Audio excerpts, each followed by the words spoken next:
Complement fixation test, short form में हम इसको CFT के नाम से जानते हैं। Introduction, CFT detect the antibody in the patient serum. CFT क्या है? एक type of antigen antibody reaction है। CFT की हेल्प से हम पेशेंट के सीरम के अंदर किसको डिटेक्ट करते हैं? एंटीबॉडीज को डिटेक्ट करते हैं। सो हम दो केस में कंपैरिजन देखेंगे। एक तो है पॉजिटिव केस ऑफ एंटीबॉडी, मतलब हमारे पास जो सैंपल आया है उसके अंदर एंटीबॉडी प्रेजेंट है, और दूसरा केस होगा नेगेटिव केस ऑफ एंटीबॉडी, मतलब जो दूसरा सैंपल उसके अंदर एंटीबॉडी प्रेजेंट नहीं है। इस केस में एंटीबॉडी प्रेजेंट क्यों है? क्योंकि इस पर्सन को इन्फेक्शन हुआ, उसका इम्यून सिस्टम एक्टिवेट हुआ, इम्यून सिस्टम ने एंटीबॉडीज बनाई, इसलिए इसके सैंपल में एंटीबॉडीज प्रेजेंट है।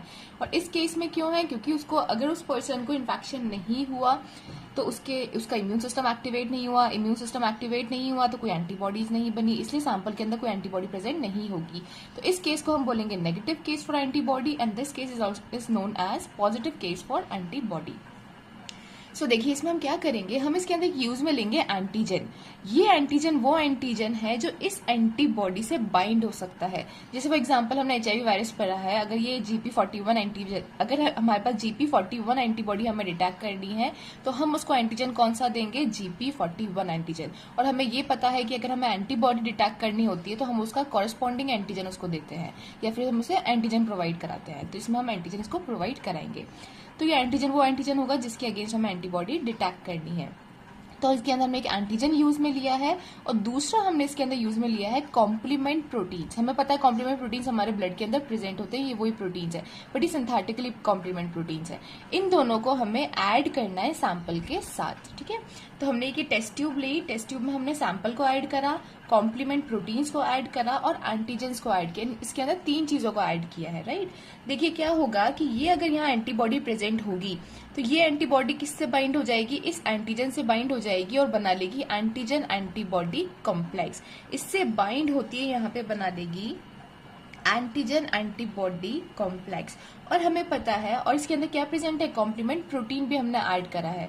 हमें ये पता है कि अगर इसके अंदर कॉम्प्लीमेंट प्रोटीन है और इस कॉम्प्लीमेंट प्रोटीन को जैसे ही एंटीजन एंटीबॉडी कॉम्प्लेक्स मिल जाएगा तो ये कॉम्प्लीमेंट प्रोटीन इस एंटीबॉडी के FC पोर्शन पर जाके बाइंड हो जाएगा। हमें पता है कि एंटीबॉडी के दो रीजन होते हैं, एक होता है FAB रीजन और दूसरा होता है FC रीजन। ये हमारी सैंपल की एंटीबॉडी है जो किससे जुड़ गई? इस एंटीजन से जाके जुड़ गई। कौन से रीजन के थ्रू? FAB रीजन के थ्रू। इस टेस्ट ट्यूब के अंदर कॉम्प्लीमेंट प्रोटीन भी प्रेजेंट है। जैसे ही यहाँ एंटीजन एंटीबॉडी कॉम्प्लेक्स बन गया, ये कॉम्प्लीमेंट प्रोटीन इसके FC पोर्शन से आके क्या हो जाएगा? ये कॉम्प्लीमेंट प्रोटीन यहाँ पे आके बाइंड हो जाएगा, राइट। ये बाइंडिंग होती है, क्या होगा? ये जो कॉम्प्लीमेंट प्रोटीन है ये एक्टिवेट हो जाएगा। तो यहाँ पे देखिए जनरली क्या हो रहा है, क्या दिख रहा है हमें कि यहाँ पे कॉम्प्लीमेंट का फिक्सेशन हो रहा है। कॉम्प्लीमेंट यहाँ पे इस एंटीबॉडी से आके बाइंड हो गया और फिक्स हो गया है। तो इसमें क्या हुआ? कॉम्प्लीमेंट का फिक्सेशन हुआ। अब नेक्स्ट स्टेप में हम क्या करेंगे? ये हमारा फर्स्ट स्टेप था। नेक्स्ट स्टेप में हम क्या करेंगे? यहाँ पे ऐड करेंगे शीप RBC। शीप की जो RBCs होती हैं उसको हम ऐड करेंगे, और दूसरी चीज के साथ ऐड करेंगे हम एम्बोसेप्टर एंटीबॉडीज। अब ये एम्बोसेप्टर एंटीबॉडीज क्या होती है? देखिए इसमें क्या होता है कि ये शीप RBC है, जो शीप होती है उनकी RBCs हैं। एम्बोसेप्टर एंटीबॉडीज इस शीप RBCs के अगेंस्ट RBC है। जैसे इसका जो नेचर होगा वो होगा शीप RBC एंटीबॉडी। ये कैसे बनाई जाती है? इस शीप RBC को हम रैबिट के अंदर इंसर्ट कर देंगे। रैबिट का इम्यून सिस्टम जो एंटीबॉडीज बनाएगा वो कौन सी एंटीबॉडी बनाएगा? Sheep RBC antibodies. अब इसको एम्बोसेप्टर एंटीबॉडी क्यों कहा गया है? एम्बोसेप्टर एंटीबॉडीज वो एंटीबॉडीज होती हैं जो कॉम्प्लीमेंट सिस्टम के साथ बाइंड होकर एंटीजन को किल कर देती है, डिस्ट्रॉय कर देती है।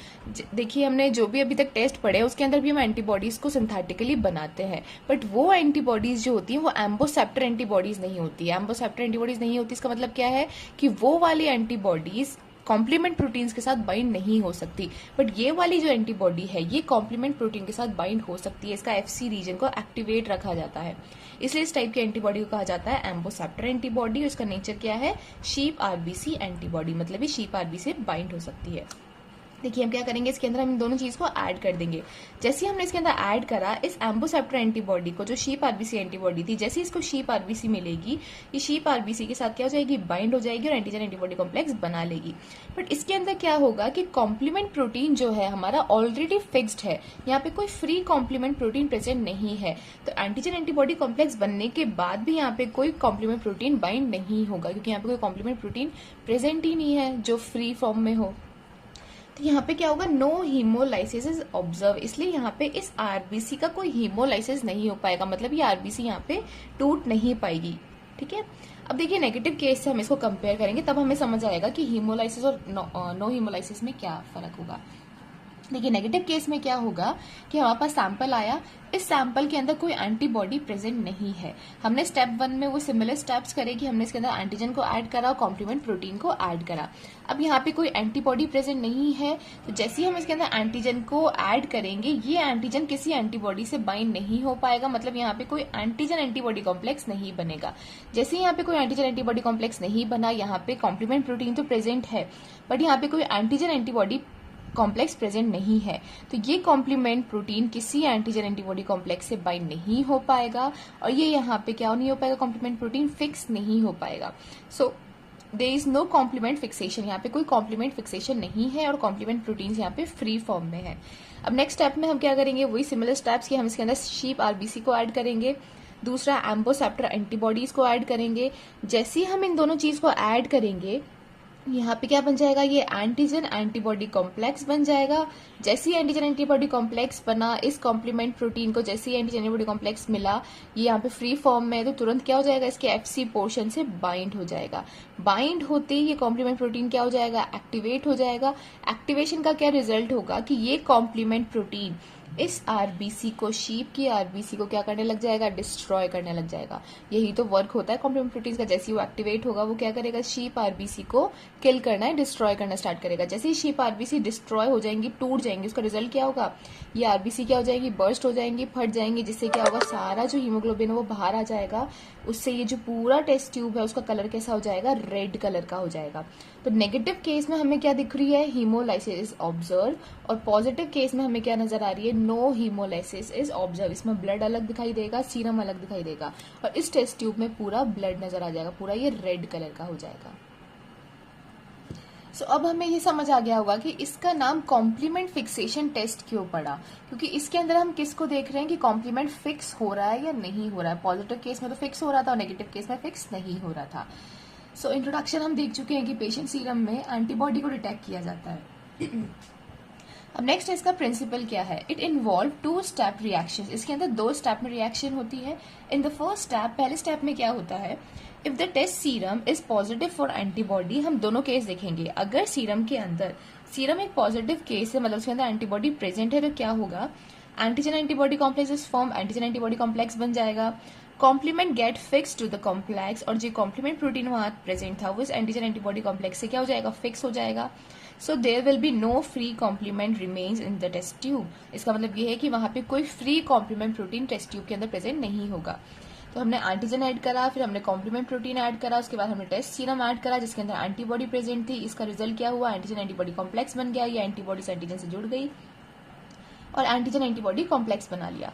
उसके बाद क्या हुआ, जो कॉम्प्लीमेंट प्रोटीन था वो इसके एंटीजन एंटीबॉडी कॉम्प्लेक्स से बाइंड हुआ और क्या हो गया, फिक्स हो गया। तो फिक्स द कॉम्प्लीमेंट प्रोटीन, इसका रिजल्ट क्या हुआ, नो फ्री कॉम्प्लीमेंट प्रोटीन। उस टेस्ट ट्यूब के अंदर कोई फ्री कॉम्प्लीमेंट प्रोटीन प्रेजेंट नहीं है। अब फर्स्ट स्टेप के नेगेटिव केस में क्या होगा, if the test serum is negative for antibody, अगर उसके सीरम के अंदर एंटीबॉडी प्रेजेंट नहीं होगा तो क्या होगा, there is no antigen antibody complex, कोई एंटीजन एंटीबॉडी कॉम्प्लेक्स नहीं बनेगा। कॉम्प्लीमेंट आर नॉट फिक्स, जो कॉम्प्लीमेंट प्रोटीन्स है वो भी फिक्स नहीं होंगे। So there remains free complement in the test tube, इसलिए वहां पे क्या है, कॉम्प्लीमेंट प्रोटीन्स फ्री फॉर्म में प्रेजेंट है टेस्ट ट्यूब के अंदर।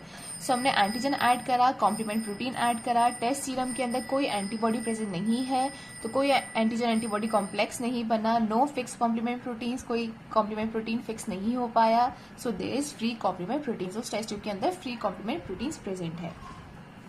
अब नेक्स्ट है कि सेकंड स्टेप में क्या होगा। सेकंड स्टेप में हमें ध्यान है कि हमने शीप आरबीसी को ऐड करा था। So a hemolysis indicator system is added, it consist of sheep RBC coated with antibody called amboceptors antibody. Next step में हमने क्या ऐड करा, एक हीमोलाइसिस इंडिकेटर। इंडिकेटर मतलब क्या होता है हमें पता है, इंडिकेटर मतलब वो केमिकल्स होते हैं जो इंडिकेट कर देते हैं, हम देखते ही पता कर सकते हैं कि पॉजिटिव केस है या नेगेटिव केस है। तो इसके अंदर हम हीमोलाइसिस इंडिकेटर यूज में लिया जा रहा है, मतलब हम ये देखेंगे कि हीमोलाइसिस हो रही है या नहीं हो रही है। इस सिस्टम में क्या प्रेजेंट होता है, एक शीप आरबीसी प्रेजेंट होती है, राइट, जो किसके साथ होती है, एम्बोसेप्टर एंटीबॉडीज के साथ होती है। एम्बोसेप्टर एंटीबॉडीज क्या होती है वो मैं बता चुकी हूँ। ये कैसे प्रिपेयर की जाती है, prepare by injecting sheep RBC into rabbit. अगर हम शीप आरबीसी को रैबिट के अंदर इंजेक्ट कर देते हैं उसके बाद क्या होता है, एम्बोसेप्टर एंटीबॉडीज बनाई जाती है। If the test sample is positive for antibody, तो अब देखिए सेकंड स्टेप में पॉजिटिव केस में क्या होगा, अगर मतलब उस सीरम के अंदर एंटीबॉडी प्रेजेंट है तो उस केस में क्या होगा, there is no free complement which will no bind with amboceptor system. देखिए अब हमने देखा था कि पॉजिटिव केस में कोई फ्री कॉम्प्लीमेंट प्रोटीन्स प्रेजेंट नहीं थे, तो क्या होगा कि कोई फ्री कॉम्प्लीमेंट प्रेजेंट नहीं है तो ये शीप आरबीसी से कॉम्प्लीमेंट प्रोटीन्स बाइंड नहीं हो पाएंगे, so there is no haemolysis, यहाँ पे कोई हीमोलाइसिस शो नहीं होगी। नेगेटिव केस में क्या होगा, सेकंड स्टेप के नेगेटिव केस में, if the test sample is negative for antibody the free complement get fixed with the amboceptors. Complement protein उस केस में फ्री थे तो वो क्या हो जाएंगे, फिक्स हो जाएंगे एम्बोसेप्टर सिस्टम के साथ, रिजल्ट इन हीमोलाइसिस, जिसका रिजल्ट क्या होगा, हीमोलाइसिस शो होगा। तो हमने ये देख लिया कि पॉजिटिव केस के अंदर कोई हीमोलाइसिस शो नहीं होगी और नेगेटिव केस में हीमोलाइसिस शो होगी। So this is all about complement fixation test. Thank you so much for watching.